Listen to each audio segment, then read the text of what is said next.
రెండవసారి శాసన మండలి సభ్యుడిగా అవకాశం కల్పించిన తెలుగుదేశం పార్టీ అధ్యక్షులు ముఖ్యమంత్రి వర్యులు పూజ్యులు నారా చంద్రబాబు నాయుడు గారికి, పార్టీ ప్రధాన కార్యదర్శి రాష్ట్ర మంత్రివర్యులు నారా లోకేష్ బాబు గారికి, రాష్ట్ర పార్టీ పెద్దలు, జిల్లా మంత్రులు, పార్లమెంటు సభ్యులు, శాసన సభ్యులు, తెలుగుదేశం పార్టీ కుటుంబ సభ్యుల సహకారంతో రెండోసారి శాసన మండలికి ఎంపిక కాబడ్డాను. శాసన మండలికి ఎంపిక చేయబడిన తెలుగుదేశం పార్టీ తరఫున 3 స్థానాలు 2 బలహీన వర్గాలకు, బీసీలకు, దళితుల నుంచి జస్టిస్ పున్నయ్య గారి మనవరాలు, మాజీ స్పీకర్ మంత్రివర్యులు ప్రతిభా భారతి గారి కుమార్తె గ్రీష్మ గారిని ఎంపిక చేయడం, తెలుగుదేశం పార్టీ కూటమి ప్రభుత్వంలో 3 స్థానాలు కూడా ఎస్సీలకు, బీసీలకు కేటాయించిన సందర్భంగా ప్రత్యేకంగా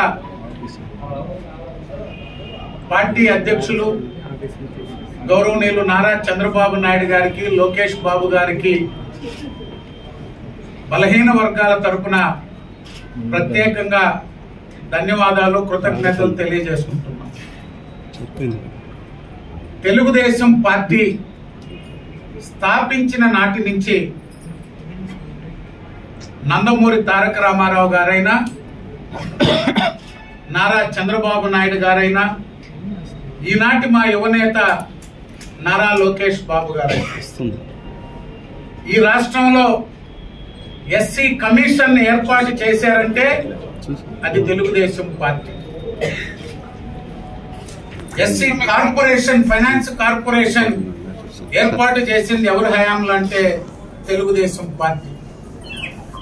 ఎస్సీలకు డిపార్ట్మెంట్ పరంగా ప్రమోషన్లలో రిజర్వేషన్ కల్పించినటువంటి పార్టీ ఏదంటే అది తెలుగుదేశం పార్టీ. పార్లమెంటు స్పీకర్ గా, అసెంబ్లీ స్పీకర్ గా దళితులకి అవకాశం కల్పించిన పార్టీ. మొట్టమొదటి తెలుగుదేశం పార్టీ ప్రభుత్వంలో ఆర్థిక శాఖ మంత్రులుగా అవకాశం కల్పించినటువంటి పార్టీ తెలుగుదేశం పార్టీ. ఈరోజు బలహీన వర్గాలకి స్థానిక సంస్థల్లో రిజర్వేషన్లు తీసుకొచ్చిన పార్టీ తెలుగుదేశం పార్టీ. అన్న నందమూరి తారక రామారావు గారు, నారా చంద్రబాబు నాయుడు గారు. బలహీన వర్గాలకి అన్ని స్థాయిల్లో, మండల స్థాయి నుంచి రాష్ట్ర స్థాయి దాకా ఆర్థికంగా, సామాజికంగా, రాజకీయంగా ప్రోత్సహించినటువంటి పార్టీ తెలుగుదేశం పార్టీ. చంద్రబాబు నాయుడు గారు రిజర్వేషన్లు పెంచి బీసీలకు 34% రిజర్వేషన్లుంటే 24% తగ్గించినటువంటి పార్టీ వైఎస్ఆర్ కాంగ్రెస్ పార్టీ, ముఖ్యమంత్రి జగన్మోహన్ రెడ్డి గారు. ఈ రాష్ట్రంలో ఎస్సీ, ఎస్టీ, బీసీ, మైనారిటీల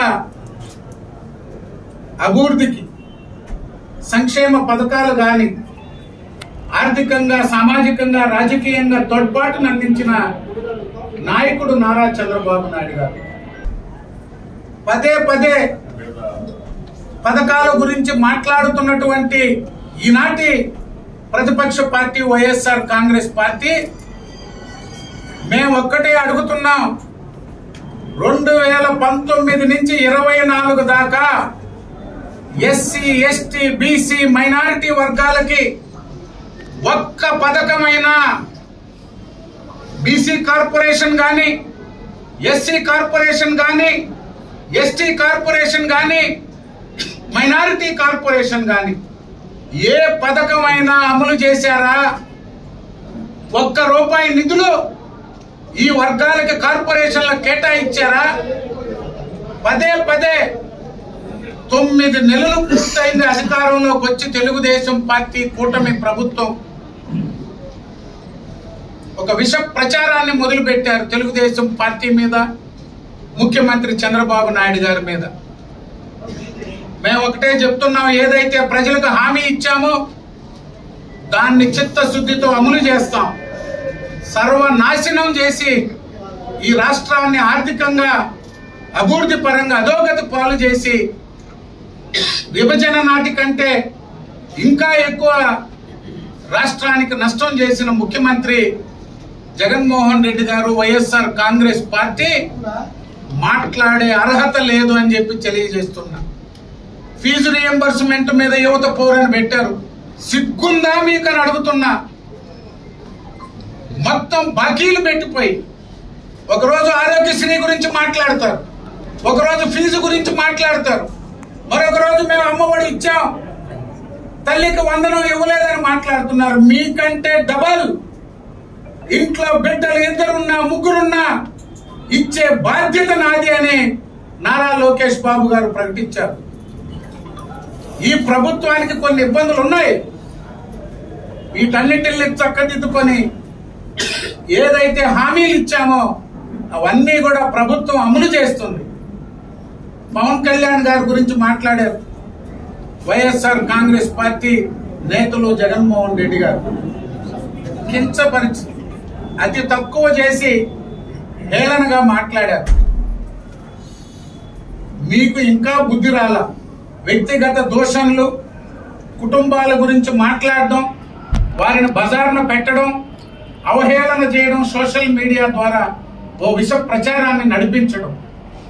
ఇప్పటికైనా అబద్ధపు ప్రచారాలు, బూటకపు ప్రకటనలు, సోషల్ మీడియా ద్వారా విష ప్రచారాన్ని మానుకోవాలని చెప్పి వైఎస్ఆర్ కాంగ్రెస్ పార్టీని కోరుతున్నా.